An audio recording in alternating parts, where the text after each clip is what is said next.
And we're rolling. Woo! I can't believe you're all here. On three, one more rock and roll welcome, a little bit louder for our Drama 135 class. 1, 2, 3.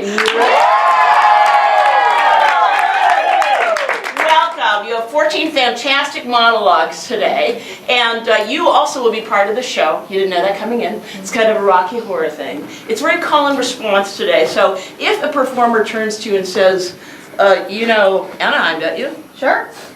See? Very good. Fantastic. And sometimes they may not get the response that they like. They may deliver a joke, and we may not have even known it was a joke. And then they will say, well, actually, it was a really big joke. And then you may laugh loudly until you go, this actually was a big joke. One more time. Really like spontaneous. I like the first read, but I really like the second read. That really was a joke. So much better. Okay, fantastic. So with that, and also the other thing that they have worked very hard on their scripts. So these scripts are available for $100 each, no, free. So if you like the monologues that you saw today, just come up to me and get one of these, and then you can look at the monologues that these fine people have written. Maybe do it yourself. Pay them a little bit of a royalty. Who knows? Okay. So you ready? Okay. All right. Without further ado, what could go wrong? Hello, everyone.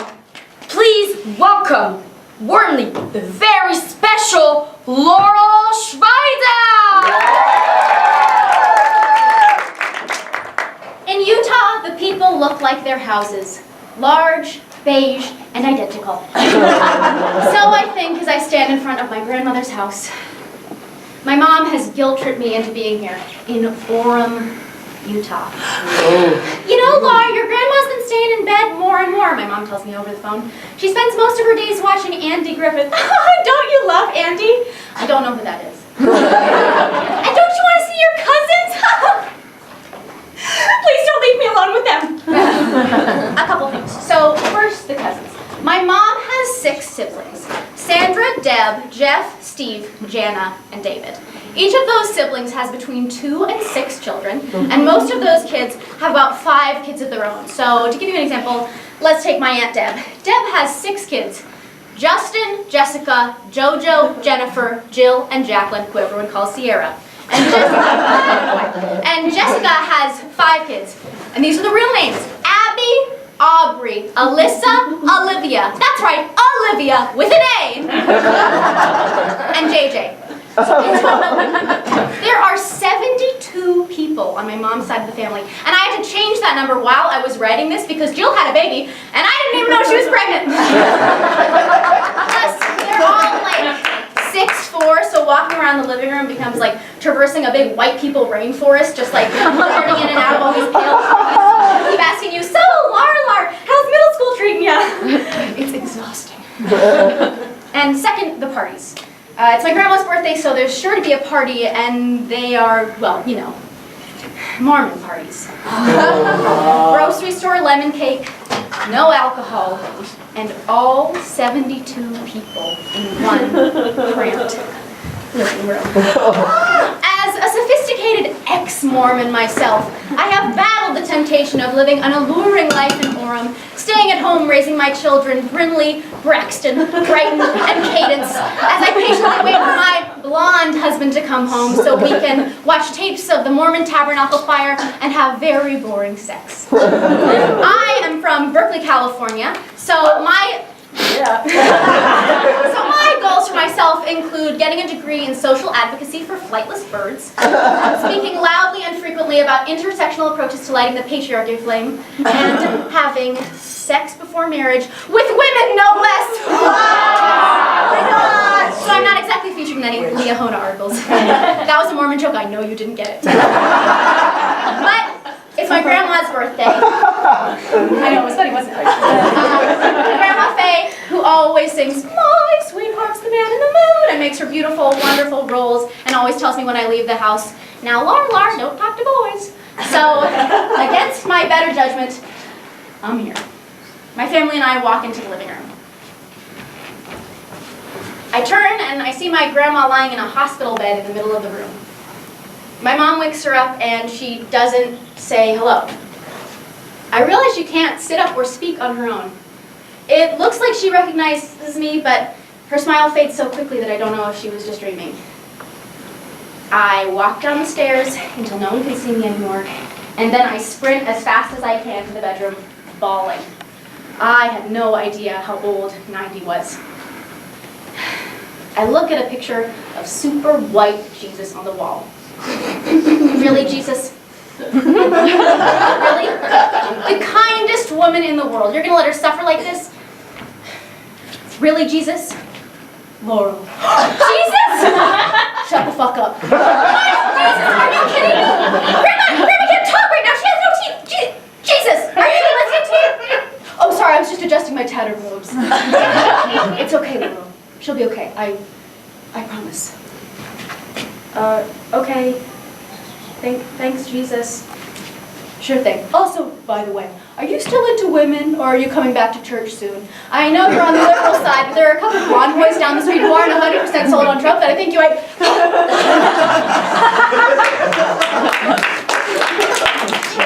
The next day, we set up my grandma's 6 square folding tables in the living room. The lemon cake is purchased from Harmon's, and we watch as 1,000 children run and yell and tug and squirm. As the chaos ensues, I sit next to my grandma, and I hold her hand, and I tell her I love her, and that makes the trip worth it. That night, I walk down the driveway with my suitcase, and I look back at my grandma's house.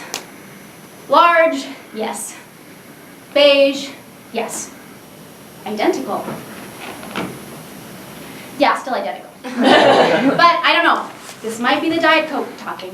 But I feel like somehow this house is okay.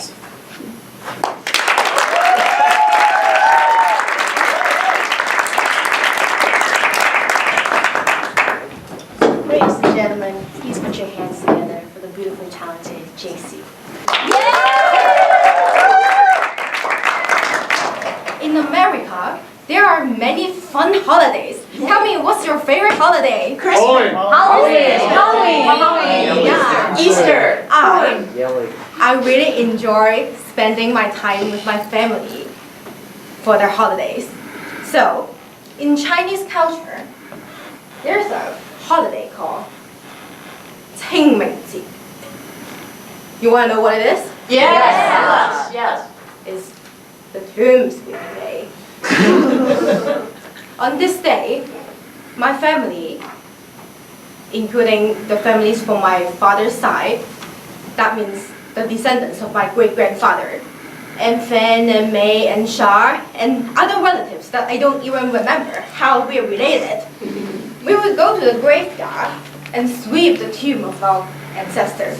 We would go there by a rental bus, so that all the family members could be together and gossiping about each other, minding the business that are none of their business.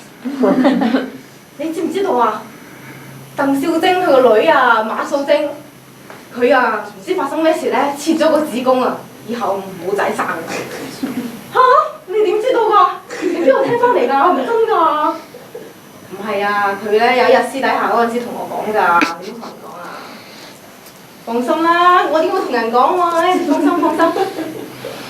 Since the graveyard is in the countryside, therefore the tomb sweeping activity has to end, or ghosts will follow you home.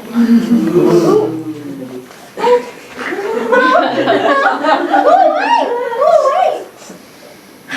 Therefore, I have to wake up when the sky was still dark, and my mom who prepared dark colored clothes for me after I woke up. I told her I want to wear pink because pink is cute. Don't you think pink is cute? My mom said, "No, you can't! Or your grandma, your grandpa, your great-grandma, and great-grandpa will get mad at you! And then you will have bad luck the entire year." Okay.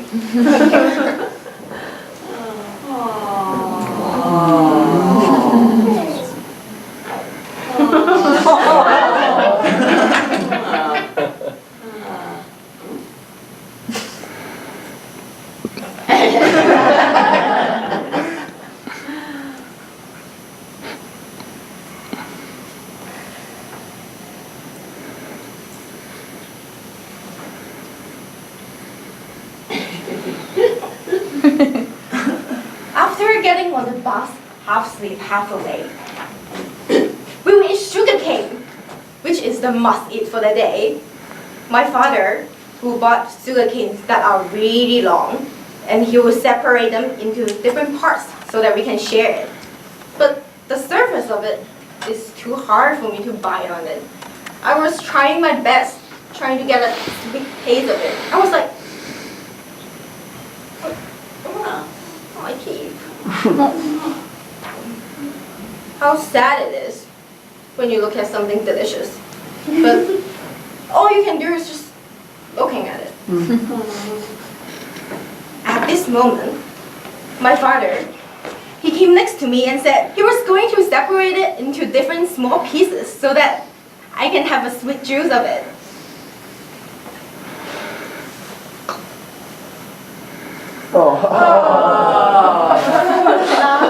Almost it?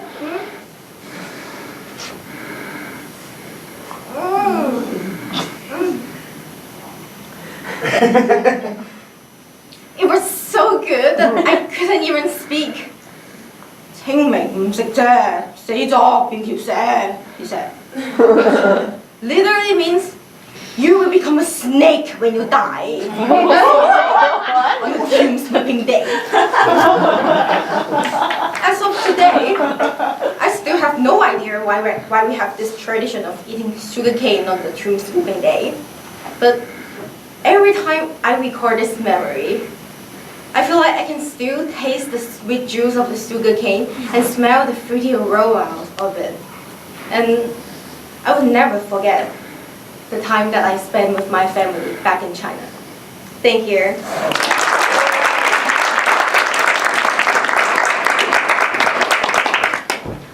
Bonjour. Everyone, give it up all the way from Strasbourg, Manon Gasset. My name is Manon Gasset. I'm 13 in 5e or 7th grade in the Collège des Cigognes or Stork Junior High. I am super nice.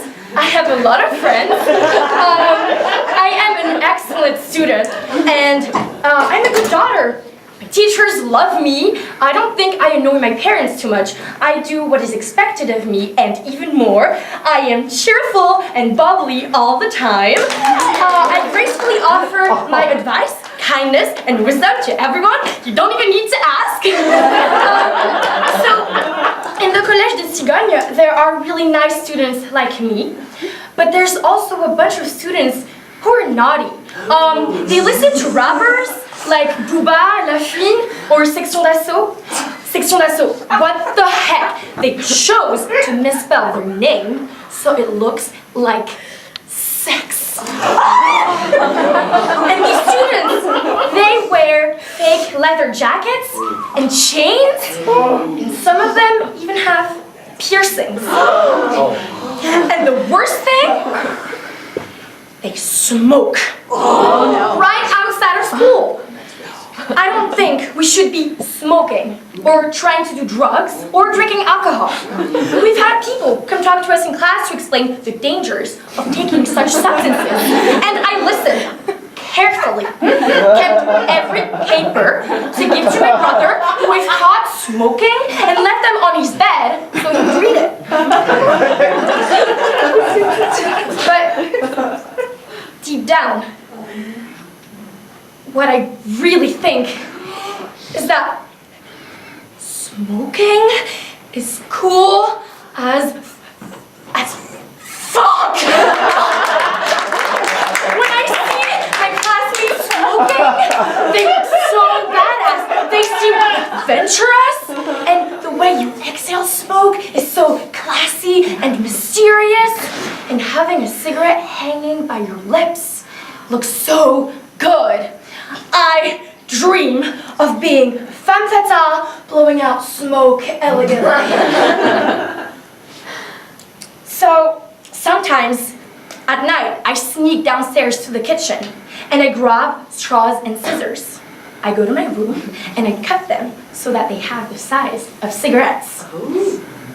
I open my window, put my lamp next to it, shift the light to the dark night, And there, I lean over the edge. And I smoke my cigarette. And with the lighting in the right direction and the cold air, there's smoke coming out of my mouth every time I exhale. It's the coolest thing ever. I am in there, in my room freezing, but I don't care because for a while, I am a femme fatale, smoking, living a luxurious, exciting life. I am fabulous. Yeah, I am by my window, smoking in the deep of the night next to a lamp. What a mysterious woman. I have one dream now. Having my first real cigarette. No. During a Sunday at my aunt and uncle's house, I hear Tonton Patrick telling one of his childhood stories. So with my buddies one day, we wanted to try smoking, yeah? Donc, what we did is that we got newspapers, So we roll it, we light it, and we smoke it. We just wanted to see how it feels, you know? And then he says to every adult in the room, Bah oui, everyone did this when they were young, pas vrai? Oh mon Dieu! I feel like a fool for never having heard of this before. Worse, for never having the idea myself. The next Wednesday afternoon, I am alone at home. My mother left to go grocery shopping. I feel like this is my chance to experiment for the first time the exhilarating feeling of smoking. I prepare the necessary equipment on the kitchen counter. I grab newspapers, I find the matches. I am nervous, but I'm also thrilled. I have to be quick because I don't know when my mother will be back. This adds a little bit of stress and excitement. I'm afraid of getting caught doing this big, bad, naughty thing. I take one page of the paper, roll it into a cone. It has several layers. Hold it in one hand. Get a match from the box, hold it in another hand. Have a quick look through the window. Put a new cigarette between my lips. Scratch the match on the box to light it. Light up the cigarette. Take a big inhale.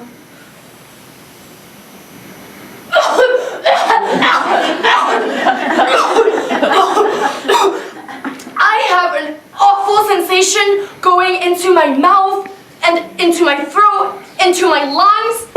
This cigarette doesn't have anything to filter the ashes. I just literally inhaled burned paper. This is the stupidest thing I have ever tried in my life. I throw the paper in the sink. I am so ashamed of what I've done that I need to erase any trace of it. I look in the sink at the burned paper and the ashes. I pour water over them to let them flow away.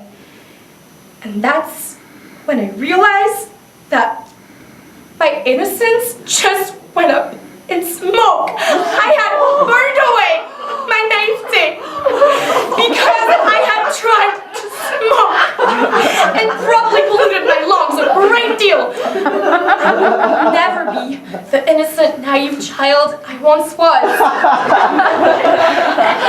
I will never smoke again, and like, why would that make me cool? I am Manon Gasser, okay? I was trying way too hard. But I'm a grown woman now, and I know things. I won't need to try so hard. I promise I will never, ever try to smoke again. Until I'm 16 and hanging out with the cool theater kids in high school.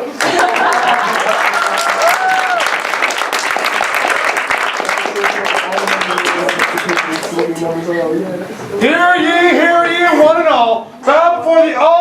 omnipresence of the divine and the holy, Crispy T. She stacks more bills than Congress, has more shooters than the NRA, and slings more dope than Big Pharma. Give it up for Crispy T!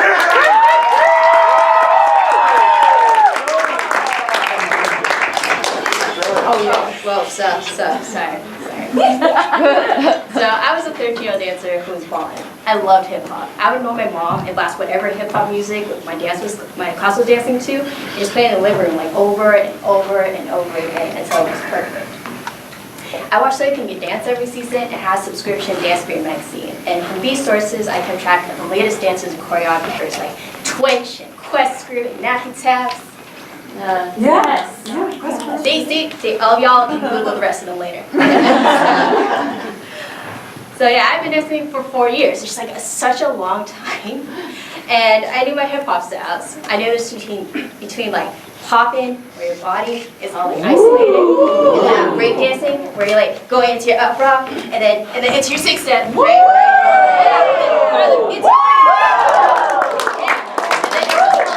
Your B-girl, B-boy name, like those of you who don't know, it's basically like a really cool stage name. I didn't have one yet, but yeah, thank you. Anyway, like I knew what hip hop was supposed to look like versus people doing hip hop at parties. Like you know those cool people who like think they can dance and they're just going like this the whole time. Like you know they're trying, but not really following the rhythm. Like actually.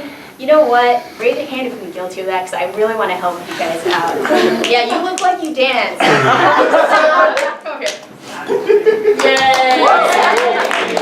So I want to teach you basic up rock step, alright? We're going to go through this, alright? It's basically the same motions you do as walking, but better. Alright, so you're going to pick your right foot out. And then you're going to step. And then you're going to cross your left leg over. Yeah, there you go. And then we're going to do it like fast, okay? Pick and step and whoa! Alright, good job. Get off the stage. Okay. So as you see, I was a pro at hip hop. I was ready to upgrade to an actual dance school, Dance Mode Studio. Next stop, So You Think You Can Dance. So, on the first day of my hip hop class at Dance Mode, the teacher, Viddy, is like this energetic Romanian guy with blue eyes, and you know, he was a little weird, but he had a chill, cool vibe. So he'd come in, he'd be like, yo, it smells like hot work in here. Let's get some house music going, dude. I'm like, what's house music? And then he starts doing like this type of, I'm not sure what it is, but like all the rest of the class is following me easily. I mean, it's mostly 10-year-olds, except for one guy my age, Sam Rady, and he's that person. But then he turns to him and goes, yo, Sam, you want to work on your locking? What about your whacking? Come on, let's see those, Sam. And I'm just like, whacking, do you hit someone? Like, that's and then Viddy suddenly all of a sudden goes, cypher, time! And I'm like, what the fuck is a cypher? But everyone gets in a circle, and Viddy's giving them like cool nicknames like, go Monster, go RJ, go Natron, right? And then, so all the 10-year-olds, they're loving this stuff, right? They're just like, yeah, and they're like jamming in the middle, they're all energetic. And then Sam starts to go in, he's like, Samsung! And, you know, Sam goes out like, oh boy, like, I don't want to see that. And, but then he starts to dance, and you could not take your eyes off him. Like, he was fluid, sharp, and had like the most expressive face I've ever seen on a dancer. Like, when he hit the move, like, there's a placement for everything. Like, and he had that look on his face, it's just like, yeah, cool, but I wish I phoned me when I dance. Which I didn't even think was like an expression you could make. So then it's my turn to go up, and then he goes, glasses! Really? That's the best you come up with? So everyone's like, yeah, go, it's your turn, glasses. Okay, now have to yourself for it. Okay, I got this. Okay, we gotta do this. Okay, I know what's coming next. I gotta do this. Shit. How do you think I felt? Okay, so from back. I think I was maybe in there for 10 seconds. I didn't feel cool at all or like I was falling. It was just a girl with glasses trying to do her pop. And your video was really nice about where she was like, yo, glasses, you're in your head too much. You just gotta let go. Don't think about anything else. Like, my ass had been kicked hard, and I felt like a loser. I was never gonna make it as a professional at Auburn. I learned that day that there's always going to be someone better than you at everything. But if you really love something, you keep doing it because you enjoy it. And I think that's what made me be able to finally freestyle once I was older. You know, I like be dancing for my friends. They'd be like, girl, you're mostly Christmas. Fuck, you should be like Crips, Tina. I was like, wait, hold up. Okay, I'm not glasses anymore. My B-girl name is Crispy T. Yeah! I didn't have to be the best dancer anymore, so I decided to enjoy what I did. Which means I'm still balling. Yo, DJ, turn it up.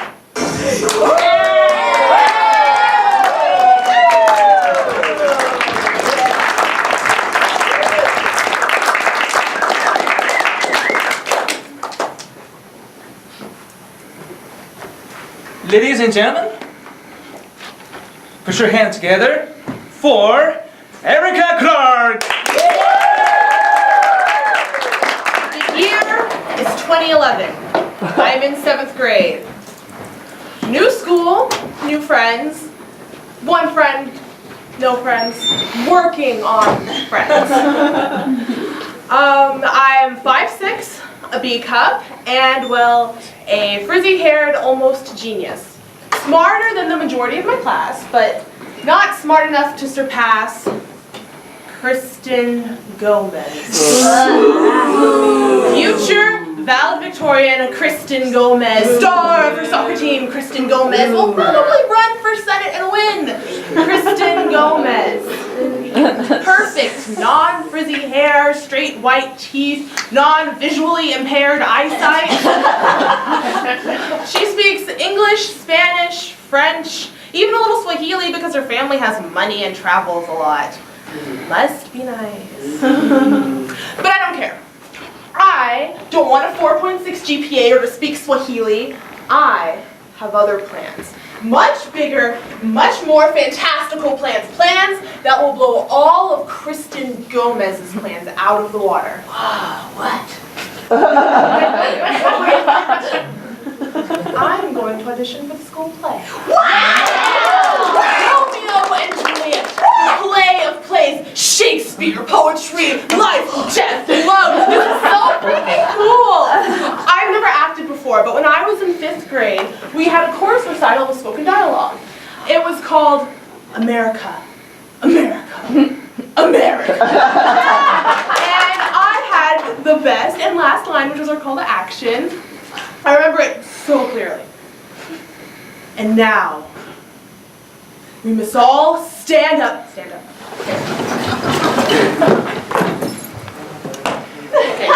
And celebrate our nation, America.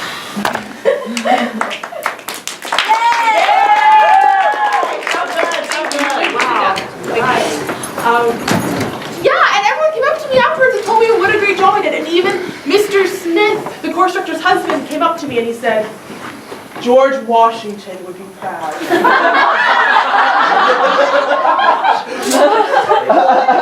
so I know Shakespeare's going to be a piece of cake for me. So today is the audition day. I am ready. I come 2 hours before my audition time so I can practice my sides. I'm ready. Hello, my name is Erica Clark. I am here to audition for Romeo and Juliet. I am going to enact one of the great bard William Shakespeare's most seminal soliloquy. Oh, Romeo! I'm sorry, can I start that over?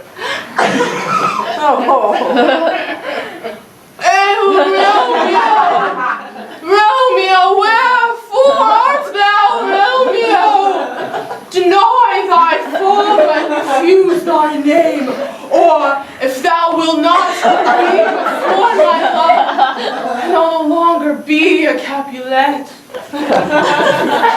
What's in a name? That which we call a rose by any other word. smell just as sweet. Thank you. So it went phenomenally. I was called back for Juliet along with 2 other girls out of like 100 girls or something.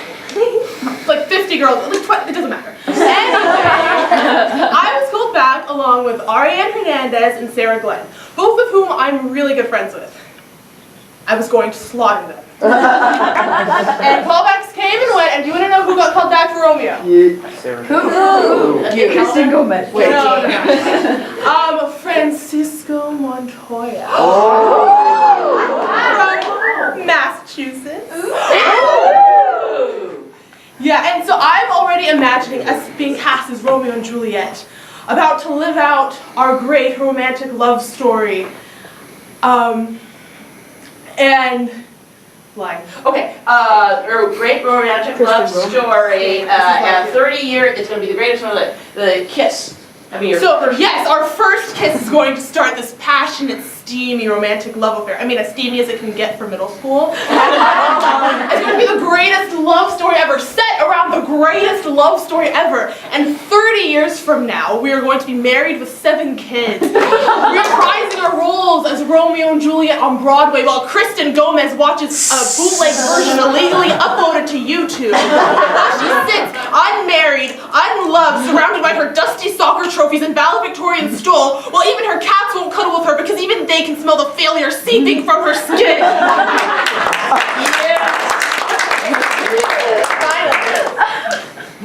It is time. The cast list has been posted. So I bound up to the cast list, ready to start my new life as lead actress in a Shakespeare play. And I get to the cast list and I look at it, and Francisco was cast as Romeo. And I was cast.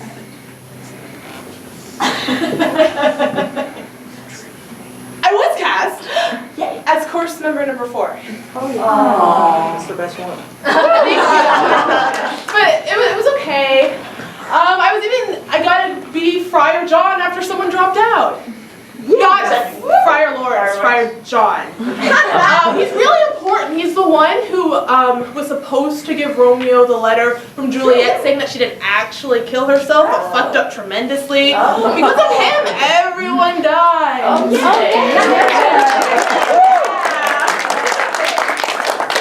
So, you know, even though I didn't get cast as Juliet, and even though our play sucked, I still found that I really liked doing school plays. I wanted to be in more of them, even if I was only cast as napkin number 2 in Beauty and the Beast Jr., or General Skateboarder in Alice in Wonderland. Urban edition. Junior second. And so, yeah, I found that I had this love of theater that just grew out of me. And you know, look at me now. Just this quarter alone, I directed a 1-act play. I'm writing and performing original content in 30 plays in 60 minutes. We have a show on Saturday at 11 p.m. And I'm acting in probably the most challenging and rewarding role I've ever had the opportunity to play. And we open tonight. Middle school made me proud. And even though Kristen Gomez is going to Yale to be a doctor, I'm going to UCI to be an actor, director, playwright, zot, bitches!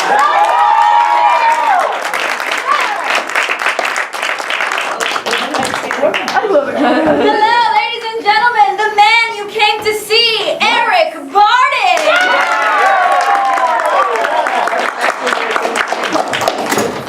Look at how handsome he is. He's very handsome. He looks like a Jonas brother.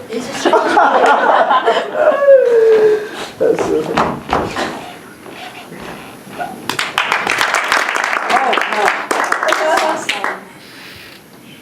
They put up a 12-foot high chain link fence around the park. The only gate going in, locked.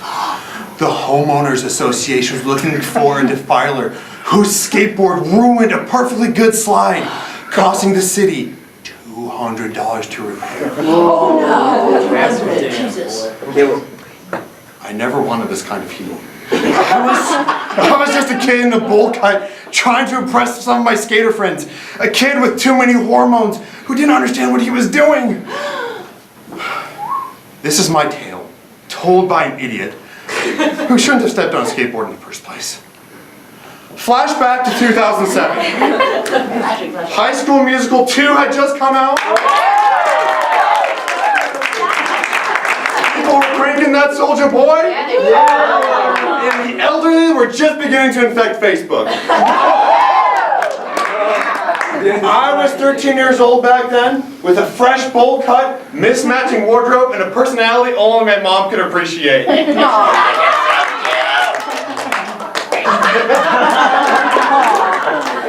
my time in middle school, I hung out with the faux skaters. These were guys who thought they could skate, but actually couldn't. There was Mike, who talked with a really high voice, had glasses, and could kick anyone's ass that he saw. Then there was Josh, 5'10", deep voice, monotone note the entire way through. His only form of hygiene was in the form of Axe body spray. And then there was Mike, who liked to read and was kind of more smarter than us. But, you know, he still, just hung around and occasionally smoked weed. And then there was me. Fresh personality, I have no idea what I'm doing. I wanted to relate to these guys so badly. I wanted to be able to talk to them and not have to guess and expectedly fail. So, I started my cultural study into these faux skaters. I watched South Park on a religious basis, drank from the ass-tasting Red Bull, and boasted about sexual conquests that totally happened. Like with this one girl, you don't really know her, but she totally goes to a different school. But yeah, she's totally real. We totally did it. But soon, life gave me a lethal dose of reality. What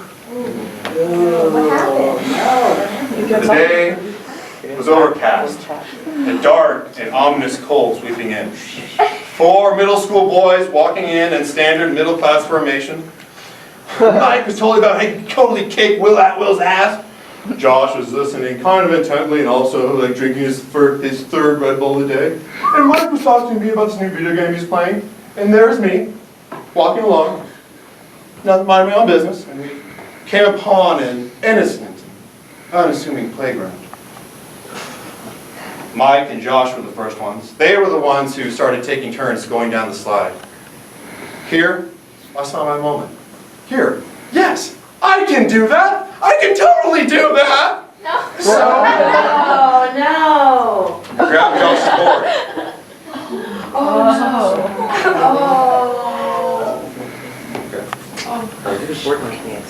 All right.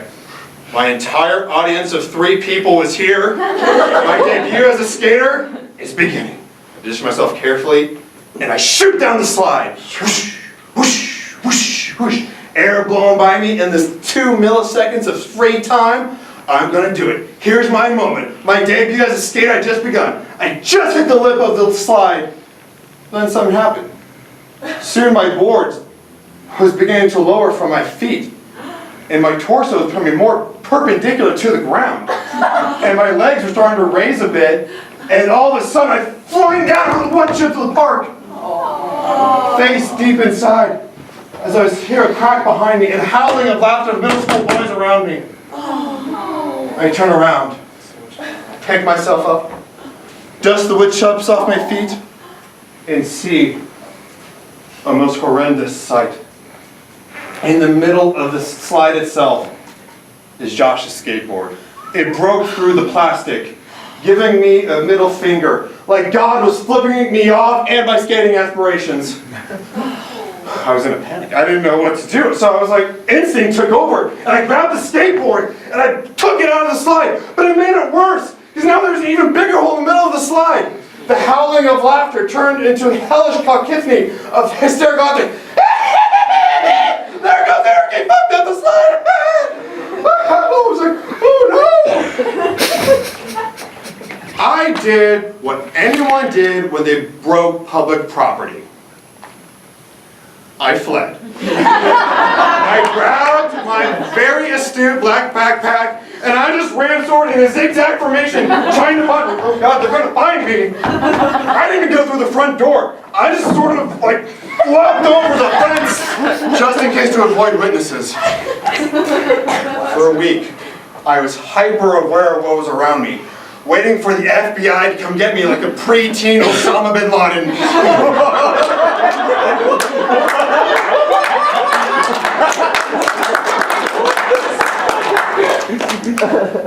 The next day I rode to school and Josh told me, hey dude, I think my neighbor Cheryl heard what happened and she was asking me about it. Cheryl was asking why her son Zachary could not go down the slide because there was a skateboard in the middle of it in the big hole and she wanted to talk to the manager of the park. Kept low. And a week later, the fence went up and a new slide was put in place. From all of this, I learned that it's not worth it to try to impress people who you probably won't see in the next 5 years. And as I grew up, I became more sure of myself and realized what I wanted to be. I'm currently attending UC Irvine as a double major in criminology and theater.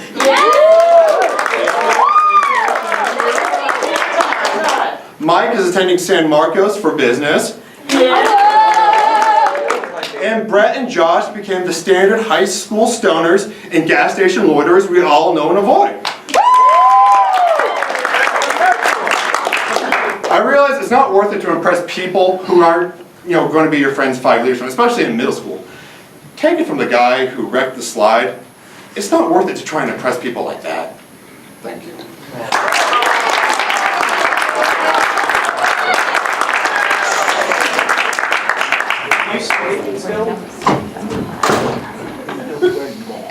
But does he work hours? I think he works hours. Ladies and other genders. For our next performer, we have the incredibly talented, articulate, and wonderfully performer, Jeffrey Zhao.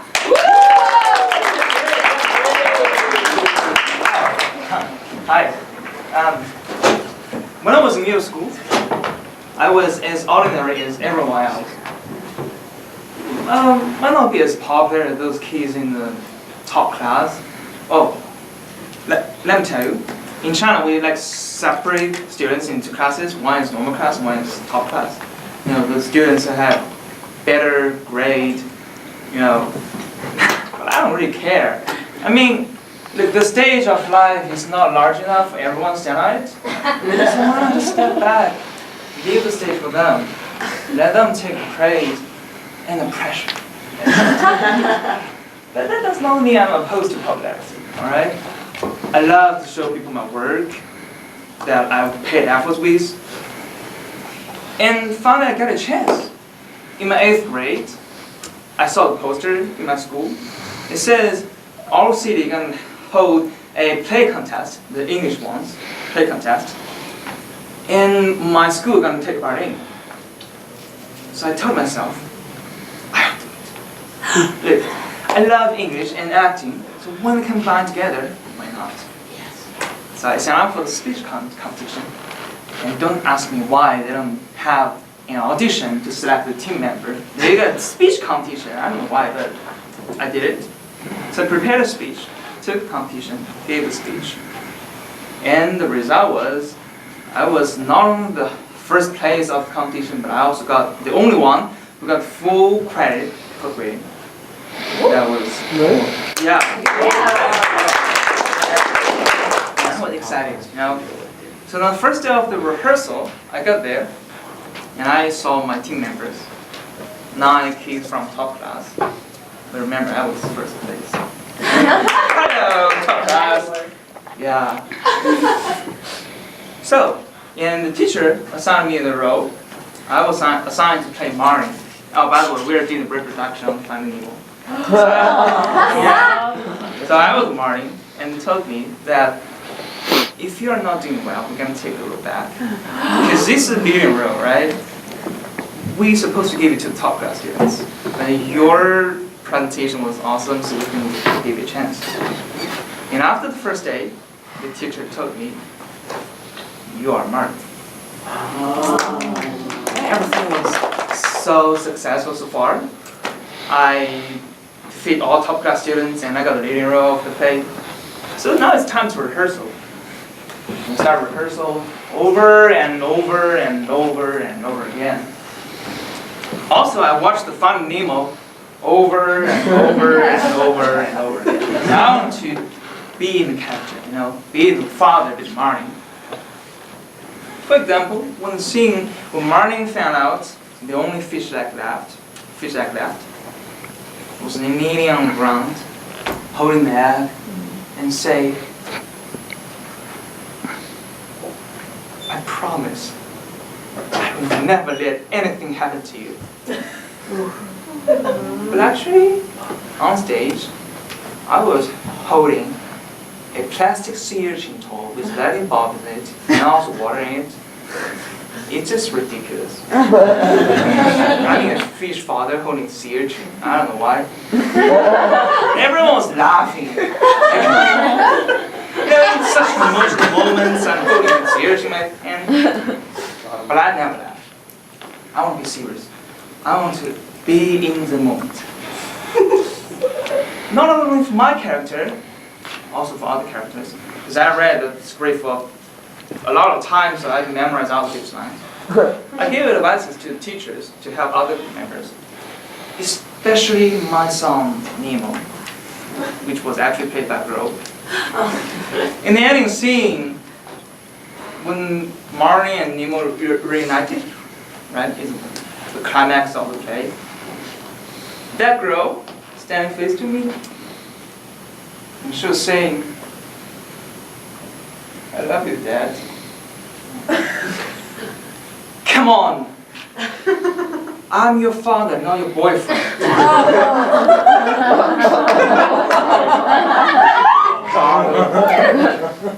So every time we rehearsal, she was not really there. She was like chilling out good. But also she was one of the students who asked to end the day early. I want to go home. I don't want to stay here. I mean, yeah. All the rest of the team members, there was some problem. Oh, by the way, the guy who played White Shark, Bruce, he was awesome.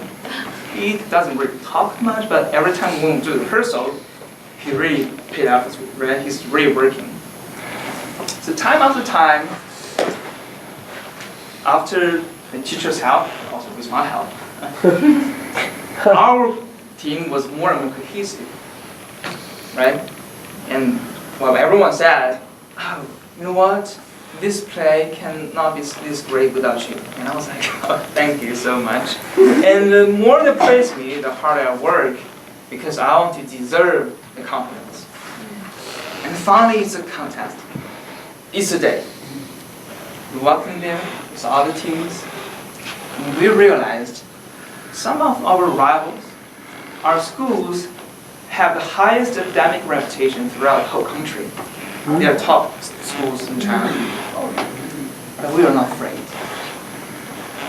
I mean, chance favors the prepared minds, and we were like 120% prepared.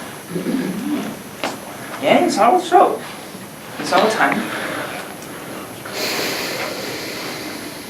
I love you, Dad. I love you too.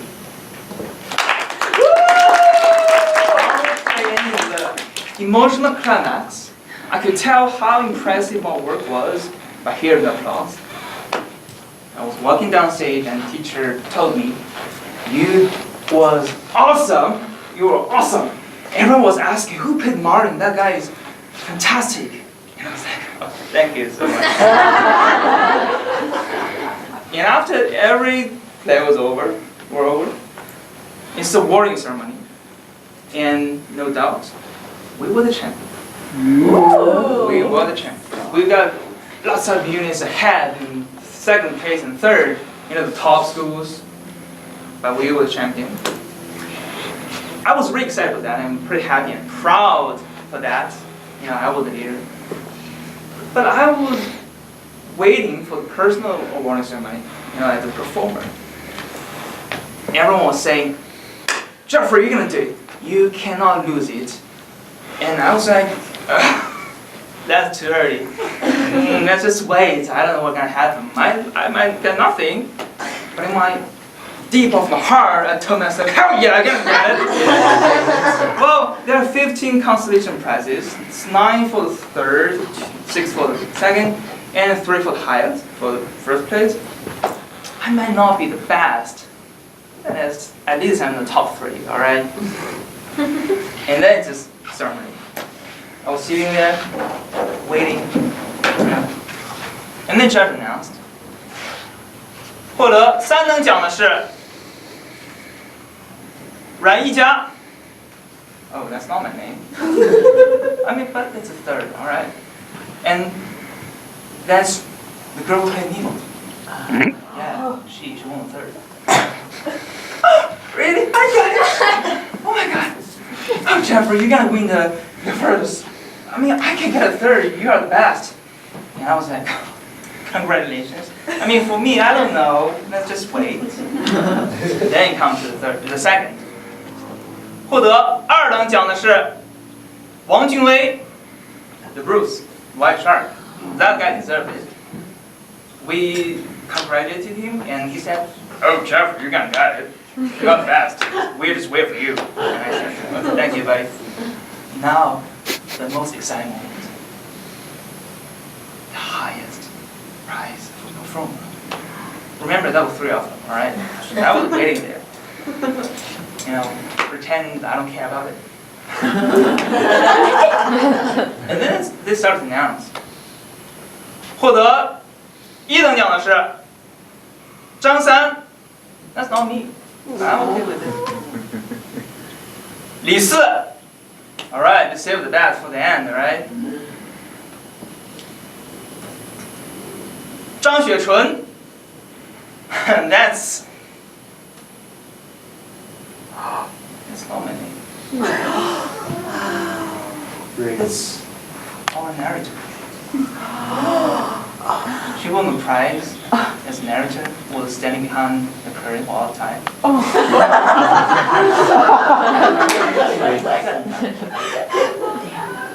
It just reminded me of the Oscar ceremony, the Oscar award ceremony in 2016. You know, La La Land, they were standing there, ready for the prize, and they got it. They almost got it. They ready to give a speech, and someone just say, "Sorry, you didn't get it." That's the same to me. I thought I was gonna get it, but I didn't get it.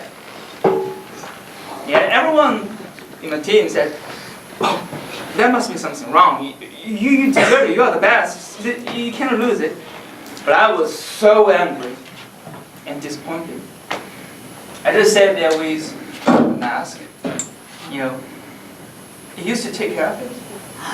And now, I mean, the big, smiling, with Martin, you know, his smile just ironic to me. I look at his face. And I throw. It's over. The context was over. Everyone with big smile on the face. Some of them with medal, you know, with a prize. But all I got, it just a Martin with stupid face, also with dirt and dust on it. On my way home, my mom asked me, "Why did you throw a mask on the ground?" And I was like, "Well, it just reminded me of the pain and taste of failure." She looked at me and she asked me one question. "Do you still remember why you decided to take part in this competition?" And I was stunned. Why? Because I won a prize? Because I'm a leader? No. I decided to do it because I love English and acting. Because I enjoy the whole process, the time to spend with a group of people who have the same interests and share the same goal. I enjoy the process, but not the result. And I mean, at least I'm not a loser. Our group was the champion. We won the prize as a group. I mean, La La Land didn't get it. They didn't get the best picture, but we did. You know what? Look back, I've gone this so far. I defeat all top class students in the speech competition. I got the leading role. You could say I'm the leader. Although I didn't get the prize myself. Well, I might lose the battle, but I won the war.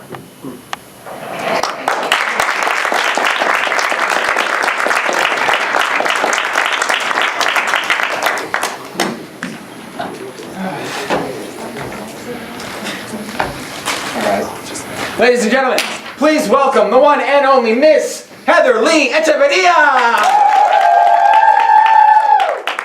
It is the second semester of my sophomore year of high school, and as I walk in through the gates of Palm Desert High School, I am determined to come in looking better and cooler than ever. I walk to all my classes and get to my favorite one, my honors theater class. I'd just like to point out that I'm a sophomore in the honors theater class. Mr. Hadley only chose 4 sophomores to be in that class with all of the seniors. There are like seniors everywhere, and they're so cool. They skip class, they sneak out to the back of the theater and buy lunch in their cars. They call Mr. Hadley just Hadley. Samantha Crayley called me Hannah the other day, which is pretty close to Heather, so I guess you can kind of say I'm kind of cool with Samantha.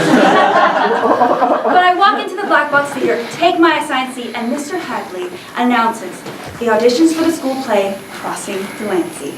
And I know this is my shot to reach the better and cooler me. And I got cast as the lead! I am so excited until I realize I have to kiss a boy. I've never done that before. And guess who I have to kiss? Guess. Nick Galvin. Yes, Nick Galvin! Oh my God! Nick Galvin! Tall Nick Galvin, hot Nick Galvin plays the guitar. Nick Galvin. Nick Galvin is the theater senior. His brown curly hair flows in the wind and his thin neckbeard frames his face. I don't know how to kiss anyone. Does my first kiss have to be with the Nick Galvin? Day 1 of rehearsal. We have just finished our table read, and I'm sitting in the corner doing my best to avoid all eye contact with him when I see him walking straight towards me, and he stands in front of me and says, "Hey, have you ever kissed anybody before?" No. Really? I don't believe you. Well, don't worry, we'll do it when you're ready.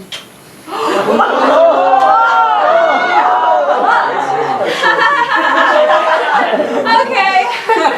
Then every day in class, he would come up to me and say, "Hey, Heather. Yeah? You look really pretty today." Every day. This semester is going to be different because I think Nick Galvin likes me. I'm going to kiss Nick Galvin, and he's going to serenade me with one of the 3 songs that he knows on guitar, and we're going to start dating, and we will be the theater it couple. I have to prepare. I go into my room and type in on my Google search bar, "how to kiss," and read articles upon articles that tell me to be relaxed, to keep my lips moist. Nobody wants to kiss dry lips, and to not have bad breath. And then the videos. I watch intently.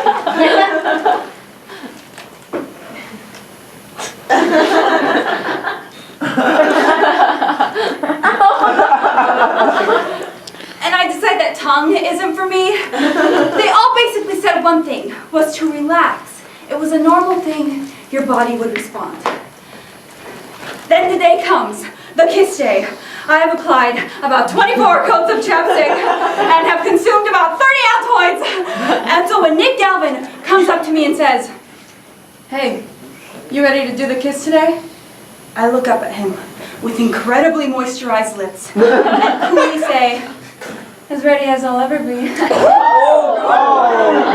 even though I look so cool in that moment, I am so stressed as I walk on stage. I stare at his lips the entire scene. And then he leans in to kiss me.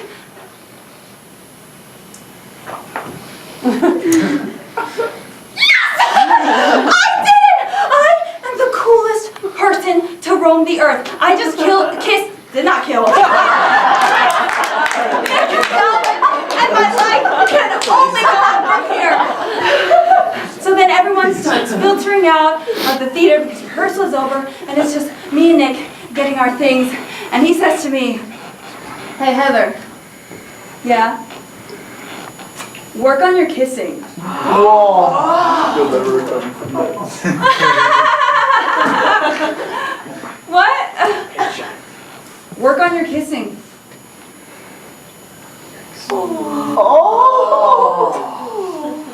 I'm just left there, stunned. Were my lips too moist? I mean, he did have to wipe off the chapstick after we kissed, but I thought that was normal. Was my breath too minty? I never got an answer. And after that, he stopped calling me pretty every day and started doing it to the girl playing my grandma in the cast. Looking back now, I realize that Nick wasn't as good looking as I thought, or at all. From my experience in different drama departments, I realized that straight boys are lacking, so it's pretty easy for them to be attractive because of the whole supply and demand. But that was 5 years ago, and I have perfected my technique. So, I dedicate this to the one, the only, Nick Galvin.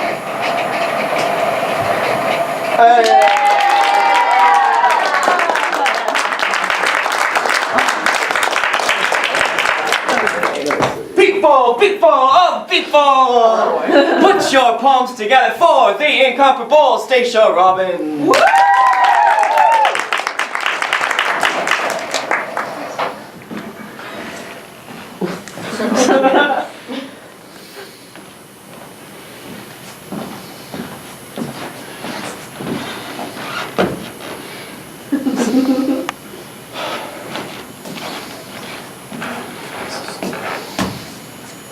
Excuse me, do you know which way it is to the Amsterdam hostel? Oh, do you not know what a hostel is? Oh, okay, see, a hostel is like a hotel, only not at all, in any way, shape, or form. So basically, you sleep with strangers, people you just met, all together. It's a very European thing to do. I realize, okay, I may have just described an orgy to you. It's not an orgy, but like it's kind of not an orgy. I'm sorry, I should go back there. I'm Stacia, hi. I'm actually the Stacia of 5 weeks ago.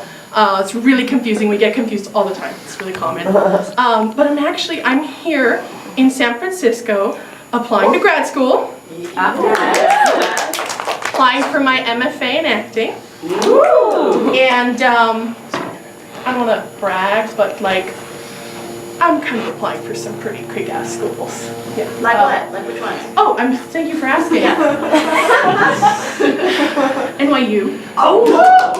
Columbia. Oh. ACT. Yale. Oh man. And even Juilliard. Oh. Yeah. It's not a big deal, but like it's kind of a big deal. But yeah, I'm staying at a hostel, and this is my first time doing that. My mom was not a big fan of the idea, but that's just because she thinks I might get like raped or maimed or pillaged or something like that because I'm sleeping with other people in the room. But you know, she's just kind of a little bit like racist in that sort of like poor white people American way. You know what I mean? But like, I'm not like that at all. I'm totally different. I have a ton of international internet friends, and like, I know people in Canada, England, France, Germany, Sweden, Vancouver, okay? I'm totally willing to try new things. Because you know what? At the end of the day, it was $100 cheaper. Can I get an amen? So, my flight got here like 3 hours early. But, because I'm a cool cat who likes to try new things, I get to stay in the common areas. There's a couch with a TV. There's computers. There's even a kitchen. They got that at Motel 6, let me tell you. But you know what? I think I'm gonna check out the kitchen while I wait so I can check in. See if I can see what's going on. Oh, I'm sorry. Were you using the stove? I can not. Oh no, you're fine. I was just done anyways. In fact, I made some. Would you like it? It's vegetarian. Oh, cool. What is it? It's couscous with cayenne pepper. Sweet, thank you. Look at that. I got a free meal out of the deal. Progressive station 1, racist mom 0. So, where are you from? Oh, I'm from Canada. Cool. Where are you from? Oh, I'm from LA, Irvine area. I'm actually here applying to grad school. Ah, I did all of that. I got my degree in bioengineering and computer science. What did you get yours in? Acting.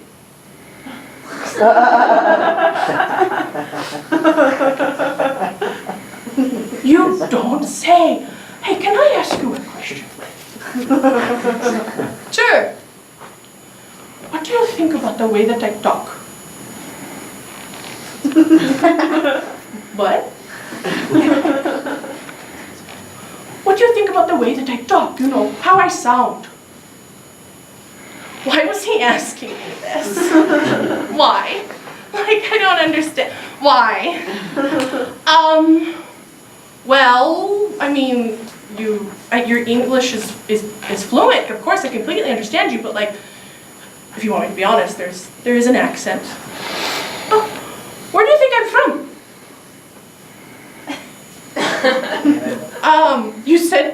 You mentioned you were from Canada.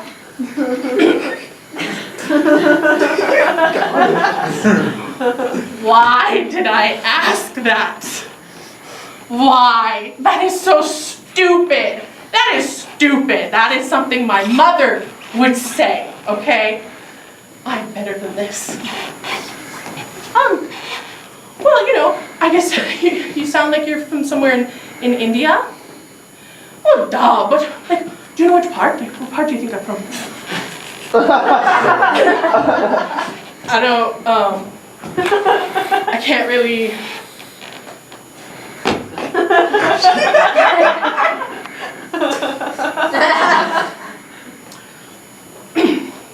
I've been in Canada for 15 years. I cannot lose my accent. It's so frustrating to me. I want to get a better job. I want to work more. What do you think? Any advice? I've always wanted to take maybe a voice or a speech class. Oh yeah, I mean, definitely. I totally understand that. A voice or speech class would be fantastic. Honestly, I maybe would just start with a beginning acting class, because that's probably going to teach you the back and forth better than anything. Maybe like a community college even. I don't know how that works in Canada, but yeah, something like that, you know? Oh, I gotta go. I got my auditions. I got out of there fast. I was horrified. I pride myself on being progressive and open-minded and cultured, and I was ignorant. I was privileged. I don't have to question whether or not I sound good enough for other people. It's what my career's in. I guess I was a little bit racist.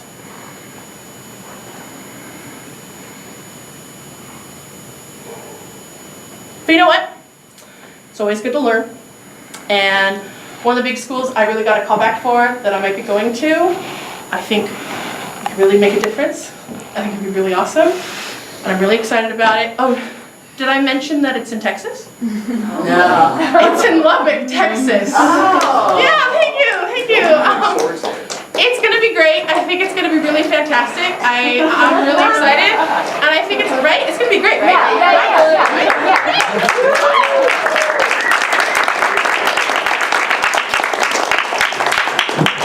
Everybody, put your hands together. You may have mistaken him for a tree, but no, it's David Badbury.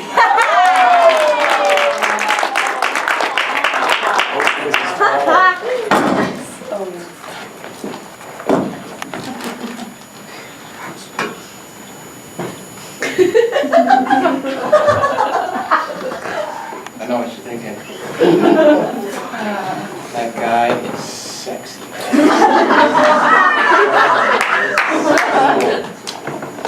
Constant. Probably has some handsome name like Chad. Michael. Oh, that's my homie. Oh, it says things like, hey baby. Okay. Here's the thing. I mean, that's all true, Holmes. Except for the fact that I'm really, truly, deeply, breathtakingly sure.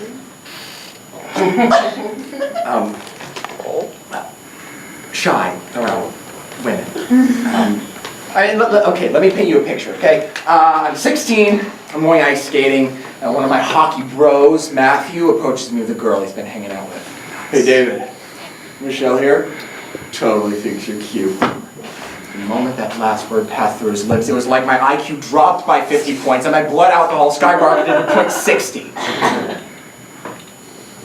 So I need to go to school.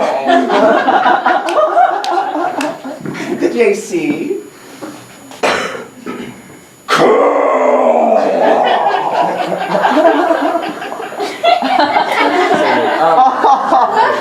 This happened pretty frequently.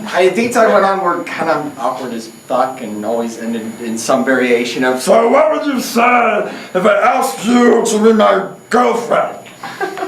At which point she, stunned by my flowery prose, would say, I'm just not ready for that. Other than that, there were very few brief flings, several of which were set up by my mom. Yeah, my mom. My mom fancied herself a great matchmaker for me. She tried so hard. One time we were going shopping, we passed by a Jamba Juice. There was a woman sitting there with a book, and I swear to God to you, she looked at me exactly like this, okay? My mom went nuts. That girl was totally checking you out, honey. My sarcasm was pretty biting. Mom, you can't take in all this eye candy in just one glance. So her efforts went largely unsuccessful. But no matter, because in 2015, I met a girl. Helen. Helen and I started our hot romantic journey at an out-of-state theater workshop, and I fell hard. Because whenever my brain belched something stupid like, you play the guitar really well, she'd giggle and say something like, thank you, you're cute. I don't know, apparently idiotic inebriation is cute to someone. But she lived in Vancouver, and I lived in Santa Rosa, California, so in the end, we said a tearful goodbye, we gave each other several protracted hugs, and we promised to keep in touch. 4 months ran by, fueled by conversations which not infrequently featured a few heart emojis.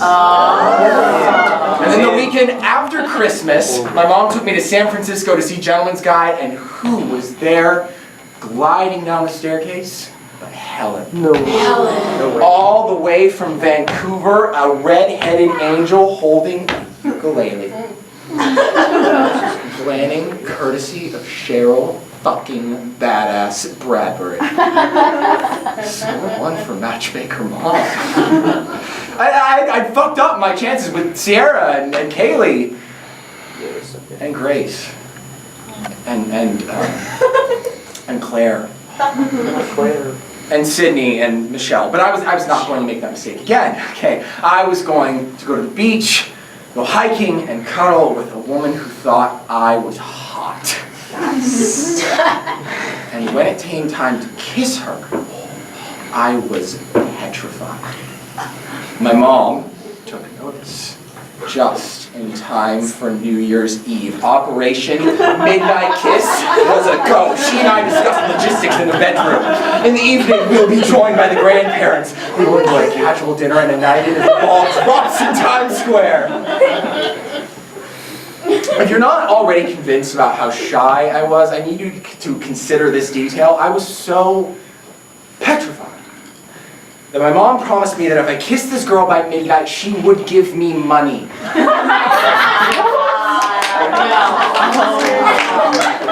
No way. How much? 10. Oh, seriously. Yes.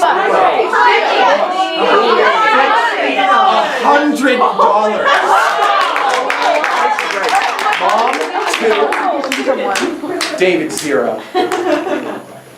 Helen and I sat down for a movie. We both knew what was coming. My mom dangling a symbolic Benjamin above my head. Finally, it was time to execute.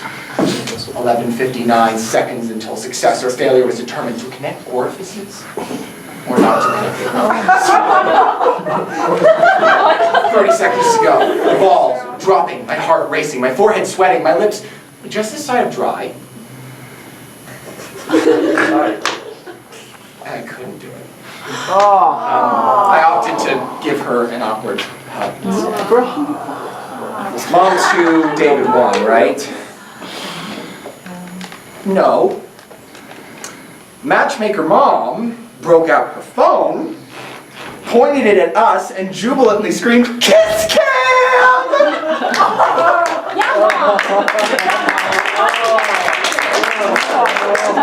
No.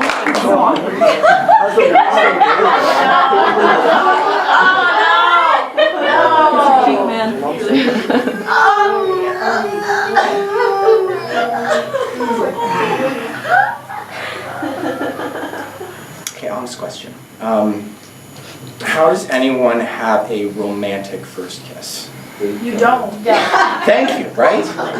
I mean, okay, here's the thing. For me, it's like, there's the butterflies at the beginning, and that's fine. And then there's the after kiss, whatever you do, and that's also fine. But then there's all this space in the middle. It's just like, it was so bad.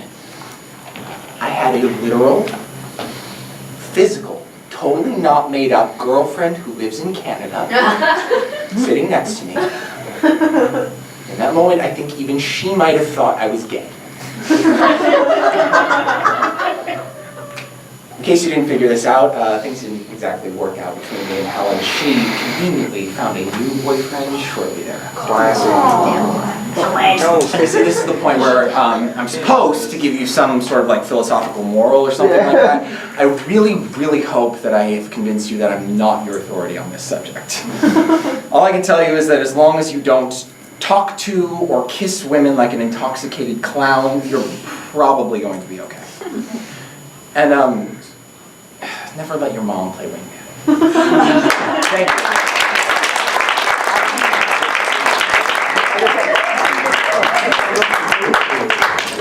Ladies and gentlemen, put your hands together for Ryan Luster!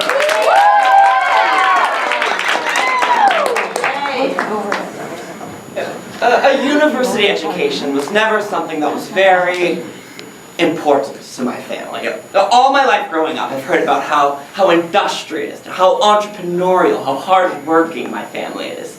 My grandfather was a singer and opened 15 bars, which was apparently very impressive, which I think was interesting that he couldn't just own one that stayed open for a while, but besides that, 15 is a bigger number, so everyone loves to hear 15. My dad was apparently the youngest person in the state of California to get his own liquor license at the age of 21. As you can tell, my family's in the bar and nightclub business. And I wanted to be just like them. I wanted to prove to them that I could do it on my own, that I'm hardworking, I'm industrious, I'm smart like that. But there was something else I wanted, a degree. And I wanted to live in New York City. Now, I'm from San Diego, so San Diego's a cool place, but it's for, as I thought at the time, more simple people. I needed to be where the abject people could thrive. So I was headed to New York. And I started at Pace University. And I had one friend at Pace. At high school, I had my friend Libby. And she eventually moved to the Bay to live with her dad. But we were going to Pace together. And that was very exciting for both of us. But Libby wanted to make a lot of friends at Pace. She wanted to have a normal university experience. I, on the other hand, needed to make money because I was paying for the shit myself, which was not easy. So I started working right away. I was working at the Abercrombie & Fitch at the Seaport overnight. I was fixing up the hookahs at the Habibi Lounge. I was handing out flyers for psychics in Columbus Circle. I did not have a lot of time for class, as I did not have a lot of time to make friends and socialize. But that was fine. You know, most of the people at my school I thought were trash. The tri-state area's finest trash. Libby, on the other hand, she thrived on their attention. She wanted to be their best friend. So we didn't see much of each other. You know, after working so much, so long, not getting anything done, not making any money, I was looking for a way that I could make it on my own. A way that I can make money. A way that I can succeed. You know, I didn't really have many people to hang out with, so there were two things I normally did with my free time. I would either sneak into Act 2 on Broadway, or I would buy a $19 ticket for a standing room place at the Met. And I think it was in a production of Aida that I got that idea. Standing all the way back in the standing room at the very, very top of the balcony. Probably a little bit fucked up, so I had no idea what was happening. But just sitting there and listening and looking at all the people and how beautiful everything was and thinking about Julia Roberts at the Met and Pretty Woman wearing that one shoulder little number. And I wanted to be just like her. And that's when I got the idea. I was going to sell the one asset that I truly had. No. My body. So it begun. Craigslist was, you know, the forum to make all of this happen. So I spent a lot of time on Craigslist. It was all very cryptic. You have to learn the language. You know, you're looking for generous friends, or you're looking for someone who is looking to sell 200 roses, or you're looking for someone who'd like to read Madame Bovary for $200 an hour. So it's all very complicated, and it wasn't as prosperous as I had originally imagined, mostly because I was being too picky. I wouldn't like this, or I didn't want to have to do with that. So I resorted to something that would make the job a lot easier. Drugs and alcohol. Drinking, everything was so much more interesting. I could be, oh yeah, oh yeah, okay, you know, you can only do that for so long before you're going to pass out, so that's when the drugs come into play. Yes. So things turned up a little bit. I still didn't have any friends, but I was making money. Finally. And that's when it happened.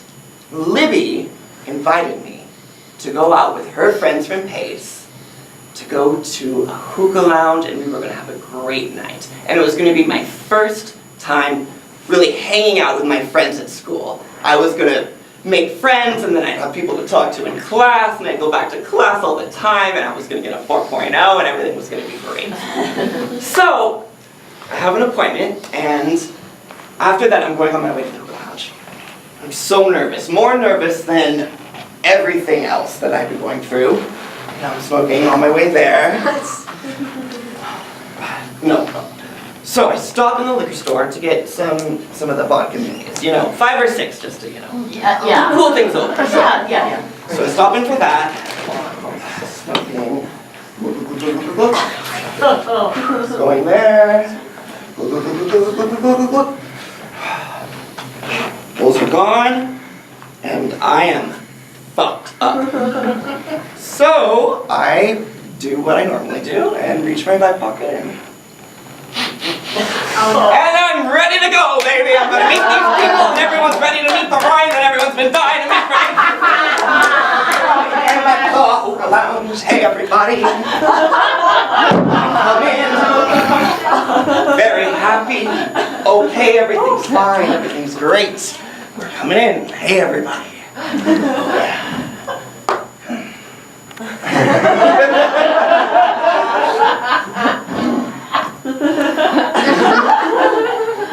Oh, my turn. So then I take it.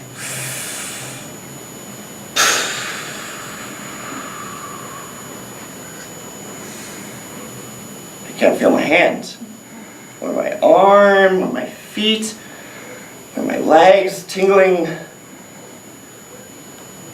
Everyone's laughing. And then it comes up.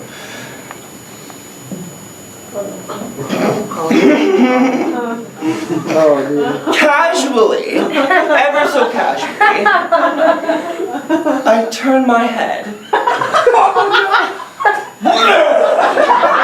Projectile bombing all over everybody in the adjacent booth. I'm not about to stick around and see what happens, so I jump up and casually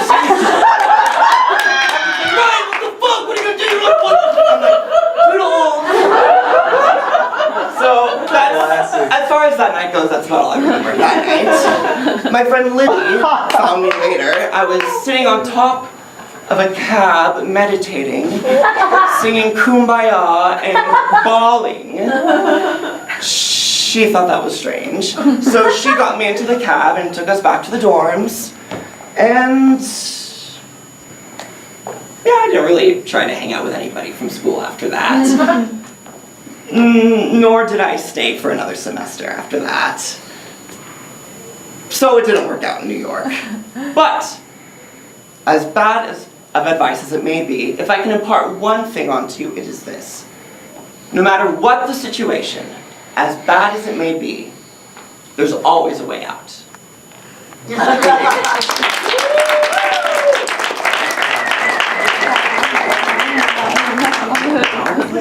right, ladies and gentlemen, and all of the other people here, put your hands together for Melissa Gutierrez.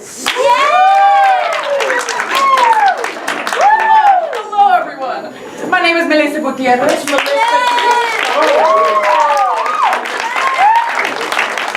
Now, you may recognize me from some of my most riveting performances. Una Noche de Teatro. 30 plays in 60 minutes.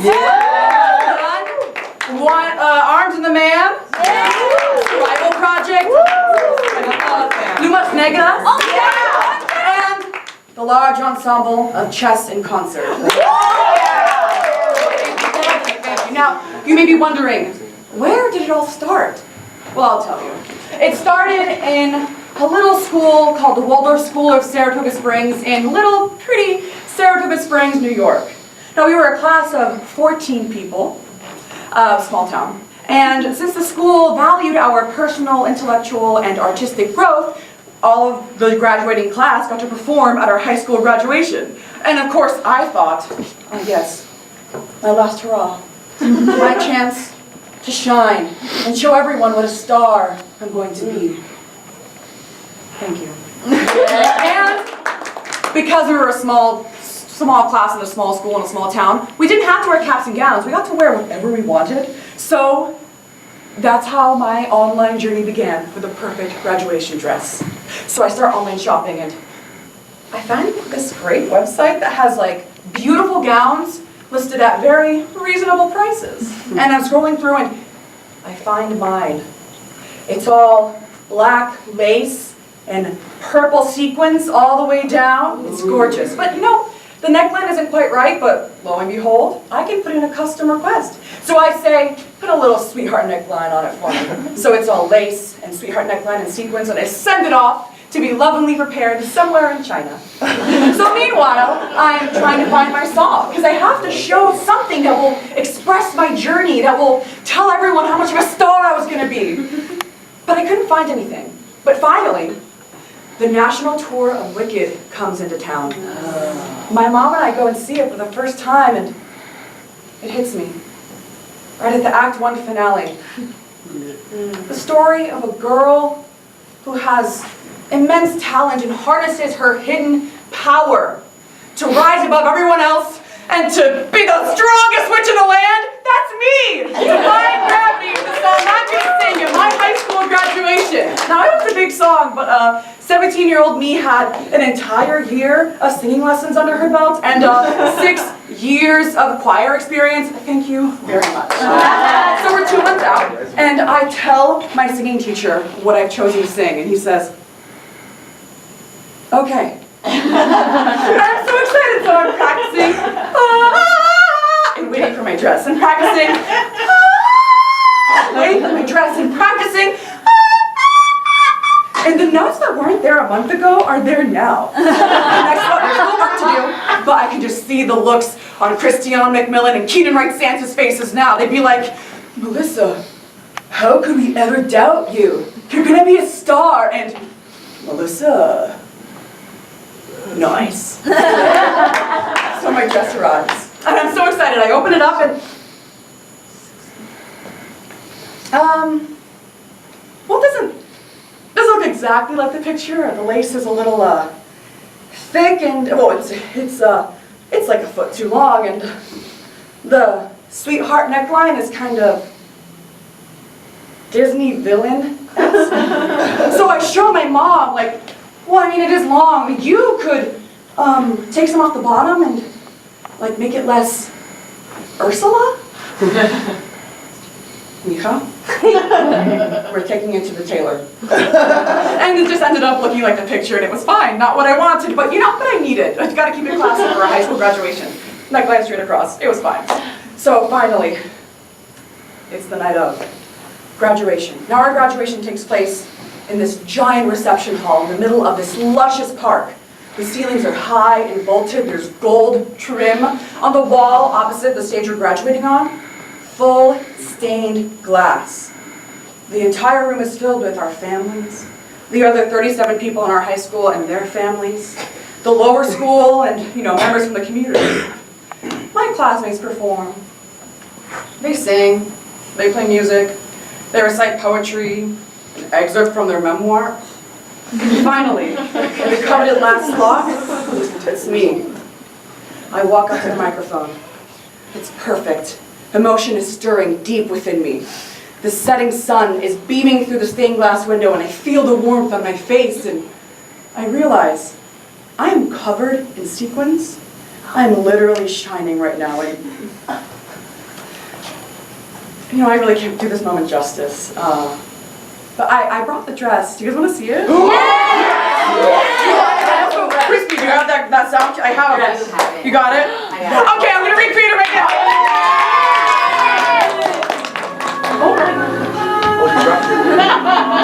This is the dress, this is it! And this is the beginning of me being, should I put it on? And this is your put it on? Yeah! Oh god. Crank it, Crispy! It still fits just like the day of! Oh god.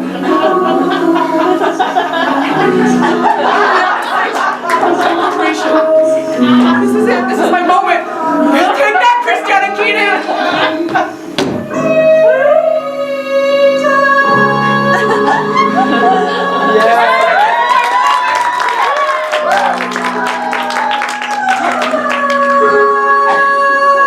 Thank you all so much. Let me sign autographs after the show. If you want to call the agent, bring out my questions. Now, everybody, it is the act that you've been waiting for. He's cool. He's calm. He's collected.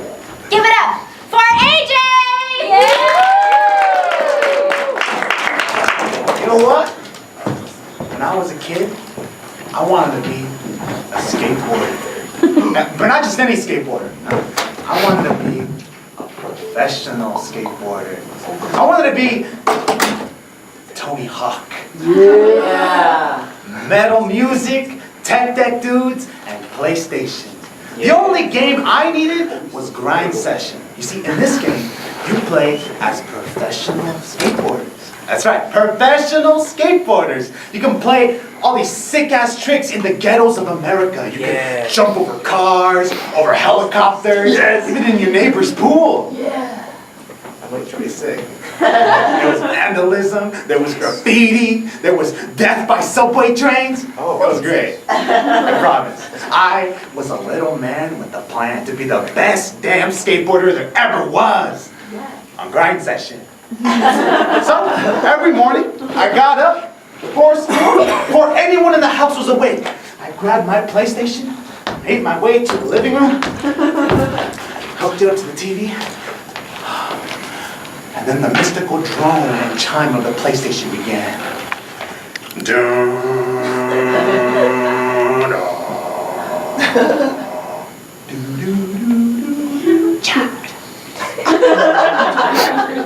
So it begins.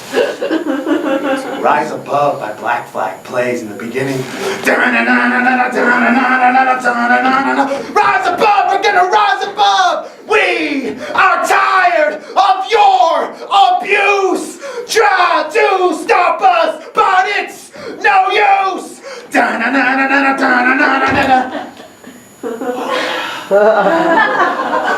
when I decided I don't want to be just a professional skateboarder, no! I wanted to be a juvenile delinquent. Yes! Don't give a fuck about no rules, man! I can carve my initials on every single tree, like, yeah, fuck you, nature! You better recognize! I started walking differently, you know? With a little kick and skip. More skateboardery, you know? This game had me dressing differently every single morning in front of the mirror. Champion hair gel and a hair dryer. I blew that bitch up like a Super Saiyan. Everything I wore had a wing. My drapes were tied high, my chain would hang low. Metal band t-shirts and denim. I would look like I was butchered by a lawnmower. But I'm muy chingon, you know? So, every single morning, I would tell my mom and dad for a skateboard. I'd be like, Mom, Dad, es porque quiero ser como Tony Hawk. It's my dream. Mama, if I get a skateboard for Christmas, I will clean the entire house sin falta. Dad, if I get a skateboard for my birthday, I will clean the cars twice a month for the rest of the year. Mama, Papa, if I don't get a skateboard, I'm gonna be fat for the rest of my life.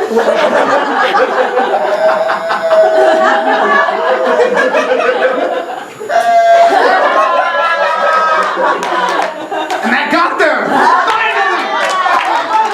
And months of counting my parents for a board, my dad came home with the sickest looking board there was. It was bedazzled with yellow and black skulls and graffiti letters. It was smooth, it was nice, it was badass, and it was mine.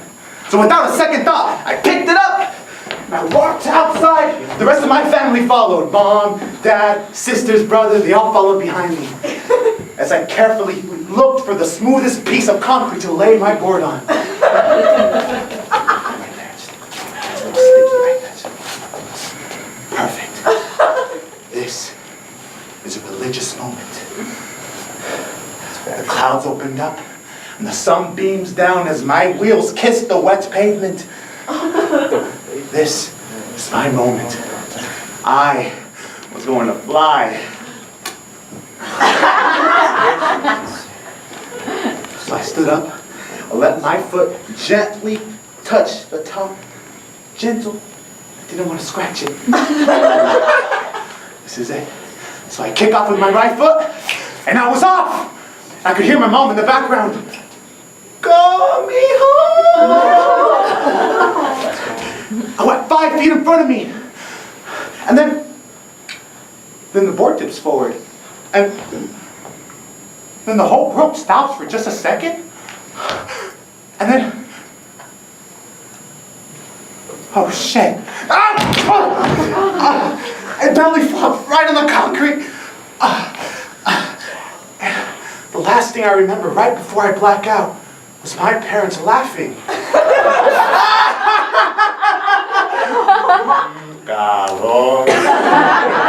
You should have seen your face! Mijo!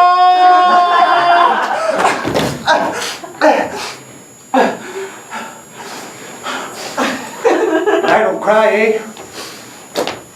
That was it. My skateboarding career ended before it began. That was the last day I ever rode a skateboard. No! That's it. It's over, Johnny. From this moment, my ass is walking.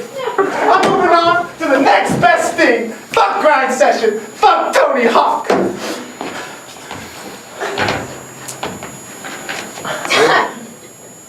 World of Warcraft. I'm gonna be the best goddamn Tory Druid there ever was. Balanced Druid boy chicken wing dropping bombs on these nooblets. Fuck the Alliance. Oh God, homie. Moral of the story is that some birds were never meant to fly.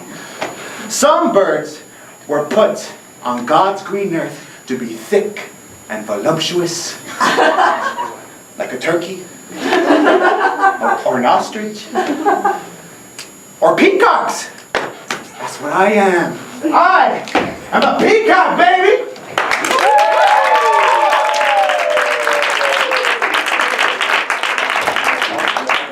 6 cents for one thing. Ladies and gentlemen, Last but not least. I know you've been waiting so long for Shannon Duffy. You! Yes! You, good sir. When you look at me, what is the first word that comes to mind? Short. No! I know what you were thinking. It was sporty. We all heard you think it. You think sporty. And let me tell you all, as a child, I was very sporty. I played a lot of sports. Starting at the age of 4, I played just about every sport you can imagine. I played baseball, softball, basketball, soccer, volleyball, dodgeball, and I already said basketball. We keep going.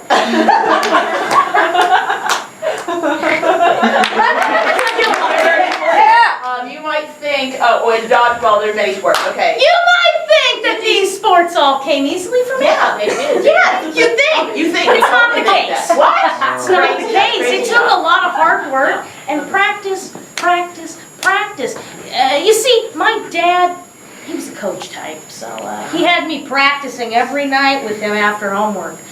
Softball, he took me outside, he grabbed a chair, would sit in the driveway, and they'd play a little catch, you know. Soccer, he grabbed a chair, sat in the driveway, and would toss the ball, and I'd kick it back. Volleyball, he grabbed his chair once again, sat in the driveway, and we would, knock the ball back and forth to each other. It was cute. Basketball, now this was a little different. He took me out to the basketball hoop in the backyard, and he drilled me. I can't remember anything. Because you're brilliant. Thank you. Yes, they'll drill, you'll do some, and then you might grab a chair. Oh, what? That's what he did! He grabbed the chair again! Sat next to the hoop, and dribble! Faster! No, I said lay up, not lay down! No, how do you expect to win when you're playing like that, you jackass? Teddy, I'm trying! I'm just so tired, I need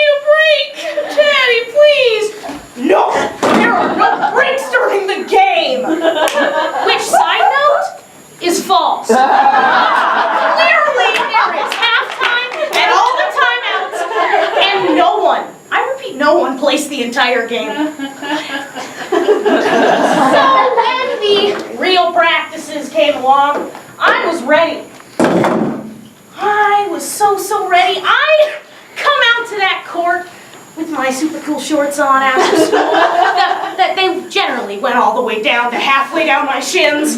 They were great. Here comes our star player! I can only imagine is what the coach was thinking. Oh, I almost forgot to mention, so everyone else on this team, at least 7 inches taller than me. I knew it then, I was well aware that it was going to be tough for me, all of 4 foot 10 inches tall, to block a shot from one of these Amazon women.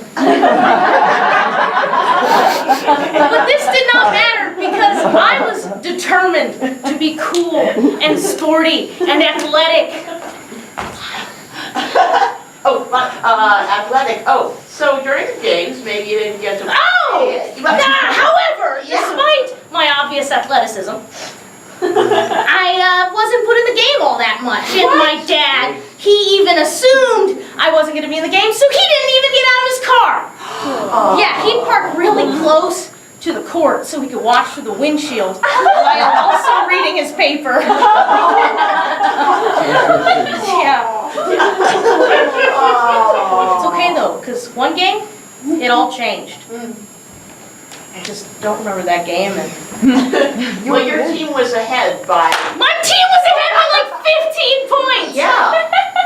Or something. To be honest, to this day, I'm not sure how basketball is scored. I could be very wrong about that number. But it was a lot of points. It's a lot of points. So my coach says, all right, Duffy, you're going in. Really, coach? You're afraid of losing hoop points? Come, Duffy, get in there, he says to me with a smile. So I got up, I pulled up my shorts, and I got in that game. I hustle over the girl I'm blocking. She's a good-sized girl, only a mere foot taller than me. And the whistle was blown. The play had begun. Pay attention, Chansky-Doo! You got this! I hear my dad yell from the car.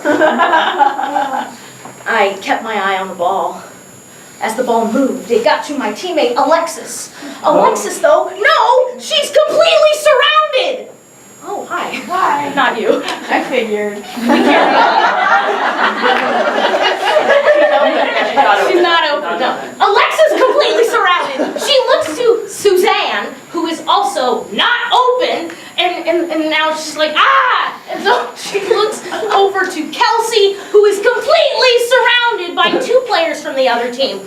No one on my team is open, except me! There I was, completely scared out of my mind, but I knew it was my job to say it. So I yelled, Alexis, I'm open! Line. I'm so excited, and I hear the crowd is Oh, excited! the crowd gets excited! My dad actually steps out of his car, and Alexis looks to the coach, and the coach nods like, okay, it's our only option. Throw the ball to Duffy. So she does it. The ball is flying straight to me, and all I can think is, oh my God, it's finally gonna happen. All my hard work is gonna finally pay off. And the ball comes to you. What happened? Oh, I caught it! Wow! It just barely, please. And then the girls from the other team are... They're running towards me! They're running towards me! I swear, I didn't just write this. And I am just so overwhelmed. So overwhelmed. Then I grab hold of the ball and start running straight for the other team's hoop, screaming!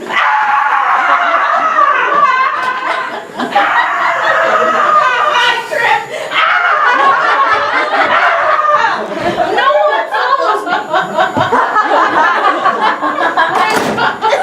The referee blows his whistle and with a very strong look of confusion says, traveling? That was it. The coach pulled me out after that play. Duffy, I know you gave it your all. Pats me on the back. my dad gets back into his car, shaking his head with pure and utter disappointment. As I'm getting in the car after the game, my dad just says, "Good game, jackass." The entire ride home, I was very quiet. My dad didn't say another word until we were about 2 minutes from the house, when he says, "That's all right. Maybe instead of basketball, next season you could try out for rugby. You're certainly built for it."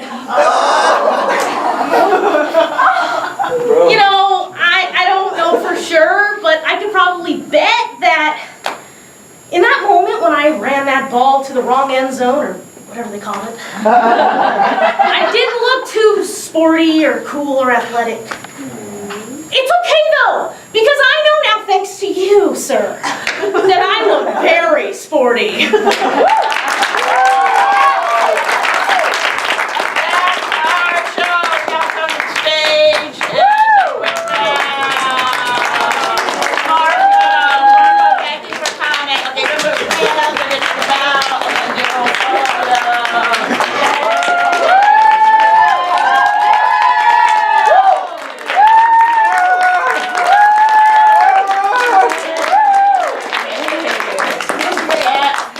And so we have some snacks. Yeah, I know, Eric's right there. Oh. Thank you.